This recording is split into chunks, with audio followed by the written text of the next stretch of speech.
नमस्कार दर्शकों, स्वागत है आपका हमारे चैनल में। मौजूद हूँ जनता की भी जनता की राय जाने कि अमेरिका में दिया हुआ राहुल गांधी का एक बयान जो है सियासी घमासान मच जाता है, पूरे देश में जो है बवाल मच जाता है, क्योंकि वो वहाँ पर ऐसा बयान दे देते हैं जिसका बीजेपी भी निशाना करती है और बाकी पार्टियाँ भी निशाना करती है। सर हमारे साथ मौजूद है, सर से जानना चाहूँगा उस बयान को लेकर।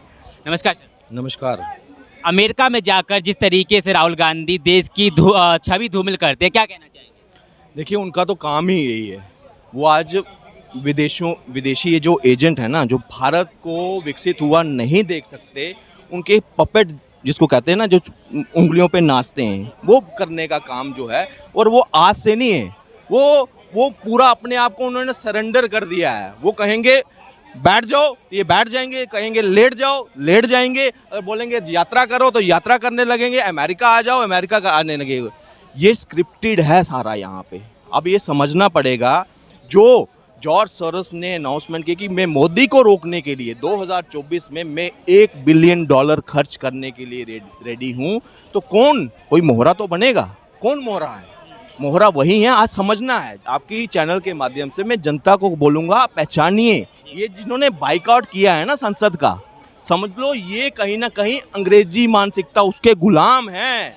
ये कैसे चाह सकते हैं कि अपने स्वदेश की वहाँ पे संसद का उद्घाटन में हम कैसे पहुँच सकते हैं? ये इन्होंने अपने आकाओं को, जो 7 समुंदर पार जो आका बैठे हैं ना, उनको खुश करने का काम किया है, इसीलिए संसद का बाइकआउट किया।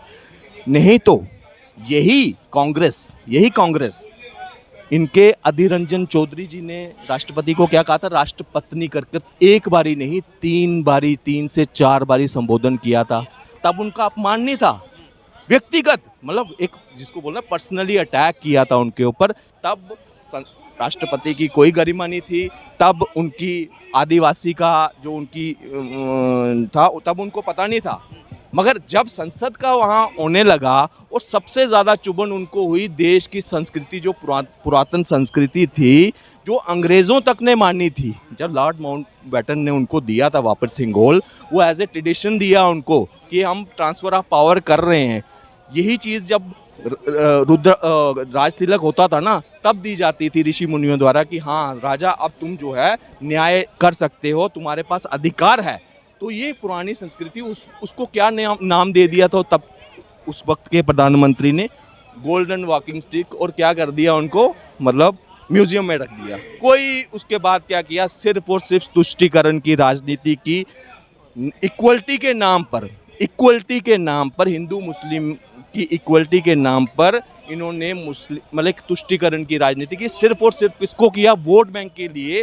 खासकर 70s के बाद इनका टोटली जो है ना, ये डाइवर्ट हो गए मुस्लिम वोटर के ऊपर कि हमें मुस्लिम का मतलब उसकी पार्टी बनना है। हिंदू की पार्टी तो हम है ही हैं, अब मुस्लिम की पार्टी भी हमें बनना है। तो ये जो सोच थी, इन्होंने क्या कर दिया? धीरे धीरे जो इक्वलिटी थी ना, हमें उसमें हिंदुओं को डाउनग्रेड करने लगे। और क्या किया? मतलब सेकंड क्लास सिटीजन टाइप जैसे बना दिया। मंदिरों के ऊपर एक्ट है कि जो पीछे हो गया, एज इट इज रहेंगे। वर्शिप एक्ट ला दिया, मगर साथ में वक्फ बोर्ड को पूरी आज़ादी दे दी। किसी भी जगह पे वो हाथ रखेंगे, वहाँ आपको मंदिर बनाना है, गुरुद्वारा बनाना है, चर्च बनानी होगी, तो 100 फॉर्मेलिटीज़ आपको करनी पड़ेंगी। कई फॉर्मेलिटीज़ करनी पड़ेंगी, फिर जाकर कोई जगह अलॉट होगी या कुछ जो प्रोसेस में। मगर अगर वक्फ बोर्ड के तहत करनी है तो एक दिया जला लो 1 हफ्ता, और उसके पीछे आगे पीछे मज़ार बना दो। थोड़ी देर के बाद वक्फ उसको क्लेम कर देगा और मस्जिद बना लो मज़े से। लेकिन सवाल ये है कि पीएम मोदी की विदेशों में वाहवाह हो रही है, लेकिन ऐसे में जब ऐसा बयान आता है कि जो है अल्पसंख्यक और जो मुस्लिम समुदाय है वो असहाय महसूस करते हैं देश में। देखिए किस तरह का ऐसा है, मुझे एक चीज़ बताइए। जितनी आज़ादी हमारे देश में है, हमारे डेमोक्रेटिक देश में है, इतनी आज़ादी पाकिस्तान में है। वहाँ तो हिंदू ज़्यादा नहीं है, वहाँ सिख ज़्यादा नहीं है, वहाँ क्रिश्चियन नहीं ज़्यादा। वहाँ लड़ाई किसकी है? वो खुद आपस में लड़ रहे हैं, कभी अहमदियों के साथ लड़ रहे हैं, वहाँ बलोचों के साथ लड़ा जा रहा है। ये नहीं खुश रह सकते, ये कभी नहीं खुश रह सकते। ये खुश हैं तो यहाँ हिंदुस्तान में हैं, मगर वहाँ पे भी वो ताकतें जो हिंदुस्तान को डिस्टर्ब करना चाहती है, वो इनके दिमाग में क्या कर रहे हैं? जहर भर रहे हैं। कोई PFI जैसी एजेंसीज आ जाती हैं, वो अपनी बता देते हैं कि देश को इस्लामीकरण करना है, बच्चे पैदा करो जितना मर्जी। और फिर उन्हीं के नेता ओवैसी जाते बोलते हैं बेरोजगारी पे बात नहीं करता मोदी। आप 15-15 बच्चे पैदा कर रहे हो, देश का रिसोर्सेज लिमिटेड हैं, हम भी जानते हैं, आप भी जानते हैं, मगर उस पर चर्चा नहीं होगी। जब यूनिफॉर्म सिविल कोड की बात आएगी, जनसंख्या नियंत्रण कानून की बात आएगी, तो सबसे पहले यही लोग जो रोजगार की बात कर रहे हैं, जो महंगाई की बात कर रहे हैं, यही सबसे आगे कूदेंगे, बोलेंगे ना ना ना ना ना, ये तो मिनॉरिटी के साथ अन्याय है, ये सब कुछ है। मगर अब इससे चीज़ से उठना पड़ेगा।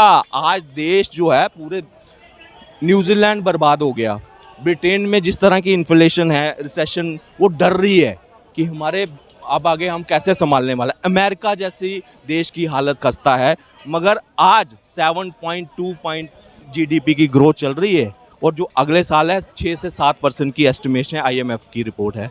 अब मुझे एक चीज़ बताइए, एक नेता दिन रात अगर देश के लिए, हमारी हालात तो वैसे नहीं है, हमारे पाकिस्तान जैसे हालात नहीं है, हमारे श्रीलंका जैसे हालात नहीं है, हमारे बांग्लादेश जैसे हालात नहीं है, हम उनसे डी-डॉलराइजेशन हो रहा है, 35 देश जो है हमारे साथ रुपए में व्यापार करने के लिए रेडी हैं। तो ये नीतियां हैं, आज हम पूरे विश्व में एक मिसाल बनकर उभरे हैं कि यार ये भी है, ये भी नेतृत्व है, मगर कांग्रेस को नहीं दिख रहा। ये क्या कर रहा है, एक तरफ मोदी जी भाजपा के मोदी जी हैं, वो अपने देश का नाम जो है, सम्मान इस तरह से बढ़ा चुके हैं कि यूक्रेन वार में पाकिस्तानी भी इंडियन फ्लैग आगे दिखा कर भागे थे। सोचो, ये सोचने वाली बात है कि हम अपना नाम, हमें फील होना चाहिए। मगर राहुल गांधी क्या करते हैं, पहले तो वो जब यहाँ थे तो चाइना के सपोर्टर करते थे, वहाँ डेमोक्रेसी है, वहाँ मस्जिदें उड़ाई जाती हैं तोप से, वहाँ टॉयलेट बनाया जाता है और वहाँ उनको डेमोक्रेसी दिखती है। मगर यहाँ पे जहाँ सब कुछ है, अमन चैन सब कुछ है, कोई दंगा नहीं हो रहा है, कोई कुछ नहीं हो रहा, कुछ लिमिटेड शक्तियाँ हैं जो बची हैं, उनको भी निपेट देंगे मोदी जी, जल्दी निपेट जाएंगे। और विपक्ष जो है आवाज़ नहीं उठाने देता है, विपक्ष जो मुद्दों की बात नहीं करता है। विपक्ष कहता है कि मुद्दों की बात नहीं करते। मुद्दे क्या हैं? जो जिन मुद्दों पे बात होनी चाहिए, सभी मुद्दों पर जीत हासिल की है मोदी जी ने। आज जनता देख रही है जिस तरह की इंफ्रास्ट्रक्चर डेवलपमेंट हो रही है। हम कर्ज लेते थे पहले तो वो बढ़ता था, जो एडमिनिस्ट्रेशन में बढ़ जाता था और 10% नीचे लगता था।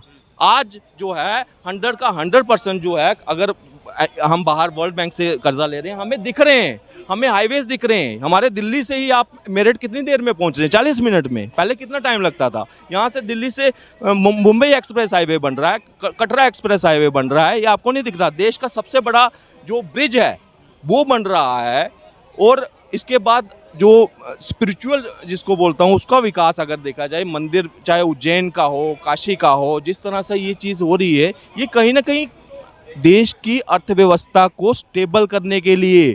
मंदिर जो कहते हैं कि मंदिर बनाने से क्या होगा, मंदिर के साथ जितनी बड़ी अर्थव्यवस्था भारत की जुड़ी है, ये राहुल गांधी नहीं समझ सकते, क्योंकि उनको उस चीज़ का ज्ञान ही है। वो इटली, उनकी माँ इटली से है, उनको इस चीज़ का पढ़ाया ही नहीं। वो नानी घर जाते थे तो वहाँ वो इटली की कल्चर ही सीख के आए हैं, उनको भारत के बारे में कुछ नहीं पता है। और वहाँ जाकर क्या करते हैं, देश को बदनाम करने का काम। तो देखा आपने, इनका कहना है कि जो है राहुल गांधी के बयान से देश की सत्ता ना हिलने वाली है, देश की सत्ता पर ऐसा कोई असर नहीं पड़ने वाला है, क्योंकि जो धूमिल करने की उन्होंने जो है अमेरिका में जो बयान दिया है, उससे लेकर जो है बीजेपी सरकार पर कोई असर नहीं पड़ने वाला है। धन्यवाद।